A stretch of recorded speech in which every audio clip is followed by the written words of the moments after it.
Hello tout le monde, j'espère que vous allez tous très bien. Aujourd'hui on est le 5 décembre et on se retrouve pour la 4e partie de mon histoire d'amour avec Yuri.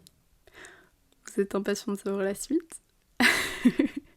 Et oui, hier j'ai décidé de faire une petite pause dans l'histoire en vous partageant un épisode peut-être plus spontané avec un moment de vie avec Pauline qui est une très bonne amie à moi qui voulait me raconter son jardin de vie.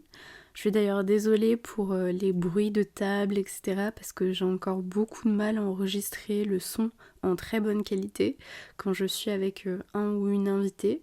Mais promis, pour les prochaines fois, je ferai peut-être un peu plus attention. Mais en vrai, ça me tenait vraiment trop à cœur de vous le partager parce que j'adore parler avec Pauline. Pour moi, c'est vraiment une safe place, donc même si c'était pas d'une qualité hyper bonne en termes de son, je vous invite quand même à l'écouter, à écouter son histoire parce qu'on papote beaucoup, on papote de Dora l'exploratrice, de choses hyper random mais qui partent un peu dans tous les sens. Mais je trouve qu'il y a des belles leçons de vie, donc c'est important pour moi. En tout cas, comme je vous l'ai expliqué sur mon compte Instagram, j'aimerais que Jardin de vie se transforme en vos jardins de vie plus tard, en témoignage de plein de gens qui parlent de leur expérience de vie, de leur vision sur plein de sujets.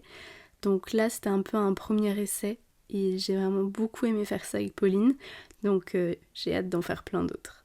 Bref, j'espère que vous avez envie de continuer cette belle aventure avec moi en 2024. On revient donc aujourd'hui à un format beaucoup plus court, mais pour ma défense, j'ai 24 épisodes à faire. Et en plus, je veux pas vous embêter toute la journée à parler pendant des heures, donc je trouve que c'est un bon compromis.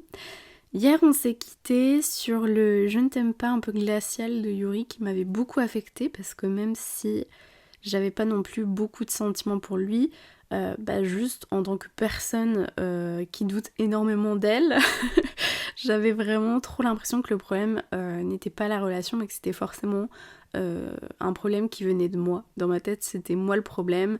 J'étais peut-être trop ennuyante et impossible à aimer. Et si les gens partaient de ma vie, c'était que j'arrivais pas à les faire rester, quoi. C'est des traumas de ma première relation qui commençaient vraiment à m'impacter parce qu'en fait, on me l'avait tellement rabâché avant que je commençais vraiment à y croire. Donc les froids se sont enchaînés dans notre relation. J'étais hyper frustrée, je lui envoyais des longs messages parce que je me sentais pas comprise et surtout ignorée. J'étais dans l'attente de quelque chose et je savais pas vraiment quoi. Je pense que je manquais vraiment d'attention. Et il a fini par s'excuser d'agir comme ça et il m'a dit que pour lui, tout allait bien et qu'il comprenait pas forcément mon point de vue, quoi. Et en fait, comme je vous le disais, un sourire ne me suffit pas, c'est vraiment la phrase principale de notre relation. Parce qu'en fait, dans toutes mes précédentes relations, on m'avait tellement ignorée, j'étais tellement pas prise en compte que je voulais que ça change. Et en fait, j'en attendais du coup beaucoup du riz. Je voulais pas qu'un simple sourire de temps en temps. Et dans notre relation, je voulais vraiment de réels efforts dans notre relation. Donc pendant très longtemps, on n'avait pas du tout la même approche pour communiquer. Pendant très longtemps dans notre relation, on a créé des quiproquos d'incompréhension juste parce que on communiquait pas sur notre vision des choses. On était très différents sur plein de choses dû à nos expériences de vie, à notre éducation qui était hyper différente. Et je vous en reparlerai plus tard dans l'histoire, mais un jour ça a vraiment fini par éclater. Et on s'est dit vraiment toutes nos quatre vérités et après ça s'est arrangé. Mais du coup, en voyant que son comportement me faisait de la peine, il m'a fait la surprise de venir me voir en bas de chez moi et il m'a accordé du temps. Mais vu que je me posais beaucoup de questions, j'avais l'impression que c'était des actions un peu pour réparer les morceaux et que c'était pas vraiment par envie qu'on se voyait. Je le vois vraiment faire plein d'activités avec ses amis, vu qu'ils sont confinés tous ensemble, et je me sens vraiment mise de côté parce qu'il m'accorde pas du tout de temps, quoi. Donc pendant quelques semaines, je prends la décision de faire la morte. Je lui envoie plus du tout de messages, je cherche plus du tout à le voir et ça finit par marcher parce qu'il m'envoie un message et c'est lui qui veut qu'on se voit. Mais cette fois-ci, j'ai pas prévu un date dans mon appartement. Je lui ai dit de m'attendre sur le parking en bas de ma résidence dans sa voiture et j'ai acheté du vin blanc, donc je ramène 2 verres. J'ai envie de sortir en fait de la routine, on peut pas aller boire un verre en ville dans un bar, donc je décide de créer un peu notre propre bar. On passe quelques heures dans sa voiture à se raconter nos vies. J'ai envie qu'il apprenne à me connaître parce qu'il sait d'un côté quasi rien de moi. Et je l'embrasse dans la voiture après avoir fini mon verre de vin. Et c'est là qu'il commence à ressentir des petits papillons dans son ventre. En fait, ouais, le début de notre relation était hyper bizarre parce que un coup, c'était vraiment une relation en haut. Genre tout était trop bien, tout se passait trop bien. Et d'un coup, il y avait beaucoup de bas et ça faisait que vraiment des montagnes russes en mode haut, bas, avec, bah ouais, comme je vous disais, des moments hyper bien et des moments où on s'ignorait, où on se parlait quasi pas. Donc je savais pas trop où ça allait mener. Et en fait, vraiment, ce date qu'on a fait dans la voiture, j'ai l'impression... Vous entendez sûrement mon chat ronfler derrière. C'est les petits bruits de temps en temps. Donc désolée pour ça. Mais ouais, je disais... Je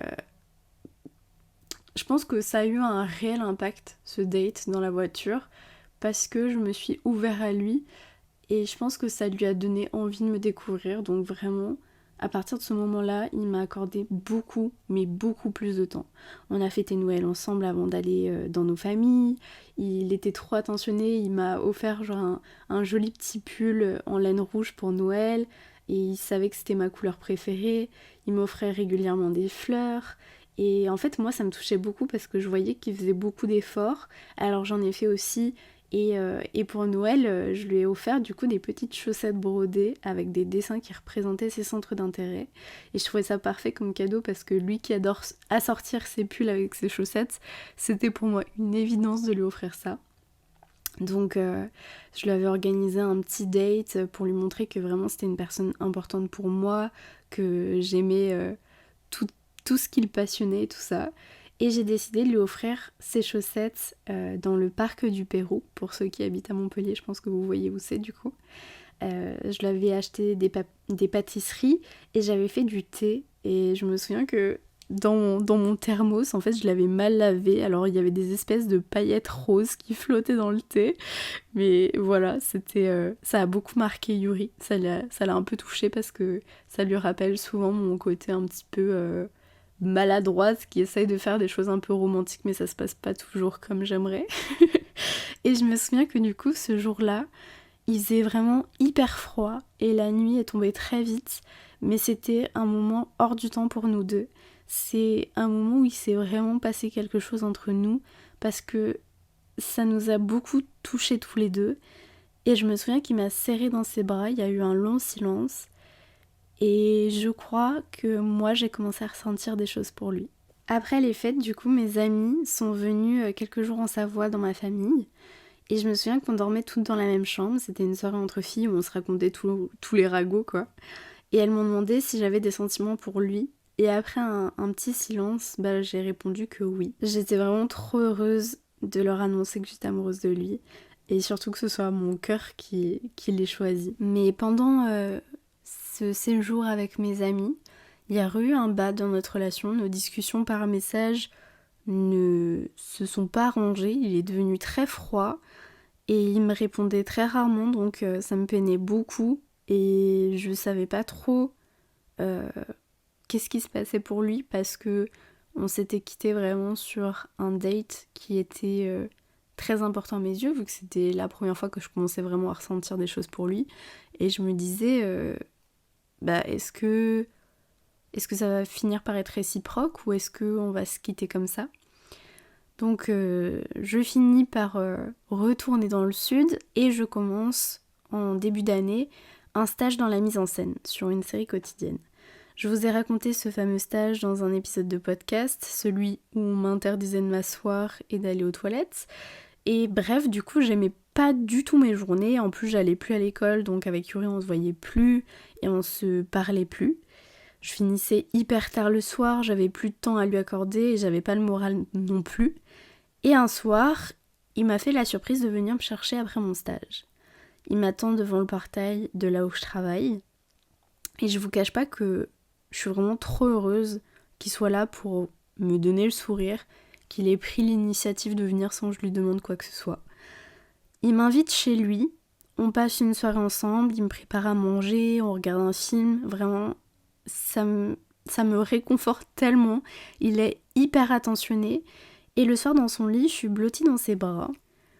On se parle pas trop, mais ce que j'aime chez lui, c'est que j'ai l'impression d'être seule quand je suis avec lui. On n'a pas besoin de parler pour meubler le silence, on se tient juste compagnie et c'est trop agréable. Et je le regarde et je me dis, bon, il est temps que je me lance. Faut que je lui dise que j'ai des sentiments pour lui. Donc, je lui dis que je crois que je l'aime.